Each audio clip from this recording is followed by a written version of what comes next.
It has been a little bit. Nice. So in my Bible reading lately, I've been reading Job, one of the more humbling books. What often comes to mind is people being incontent with everything, everything, their life, spiritual life. But the one that's more common with me and people that I know is being incontent with not getting answers about how we should be living our lives.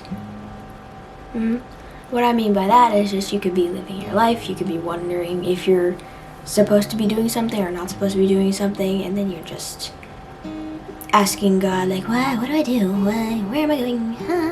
Why are we here? And people just get so lost in the idea of, like, show me the plan, what are the blueprints, what's the plan? Like, tell me, where am I supposed to be going? What am I supposed to be doing? And I know someone very well who is like this. She's like me. We're both like this. We want to know so that we do everything right. But when it comes to the plan God has for your life, there's not necessarily a right and wrong. There's only what is going to happen, I guess. Like, you can't control every aspect of your life. You can't control everything that's going to happen in your life. You can't even control most of it. But what you can control is how you react, like, and how you take these things as you go. And Job shows us very well how to do that. Something terrible could be happening to you, but it's up to you how you approach it, how you treat it, and how you behave during it. The Bible does not map out a plan. There's not a succinct plan that you can follow that the Bible has to offer. But what the Bible does stay pretty consistent with is telling you what you should and shouldn't be doing. And as long as you're following that, then, as shown in Job, you're probably gonna be fine.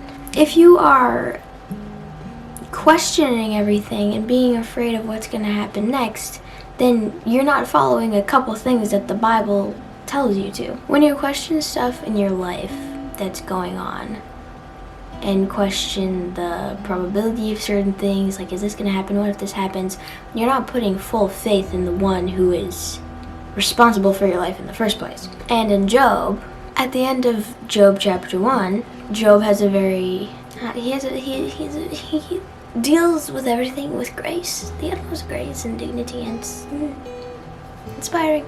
He is a great example. He is a great example of how we should act even when things aren't going our way, because absolutely terrible things were happening to Job, but he still trusted God, and he believed in him. He just did, and that's insane. So if you're incontent about how your life is going, or you're questioning things and you don't know what's going on, just take comfort in the fact that you have essentially everything you need to handle the situation accordingly. You don't necessarily need to know the outcome of whatever is happening, but it's pretty easy to figure out how you should be handling most situations if you just read the Bible. Just pay attention to how Job behaves in all of the circumstances. It's more, when it comes to bad things happening, I've learned that it's more about you growing from that thing. Don't view it as something terrible happening to you, view it as you growing and an opportunity to handle it in a godly manner. Everything that happens to us is for a reason, whether it be growth, whether it be just something good that God plans to happen for you. You can use everything. You can use every situation to grow and to act more like Christ. As I said, it's a very humbling book. But for the most part, that's what we should be focusing on in every circumstance and in every situation, is how we're handling it and how we're behaving, and if we're portraying what God wants us to be portraying as Christians, as little Christs. Have a nice day. I hope I have done something for you today.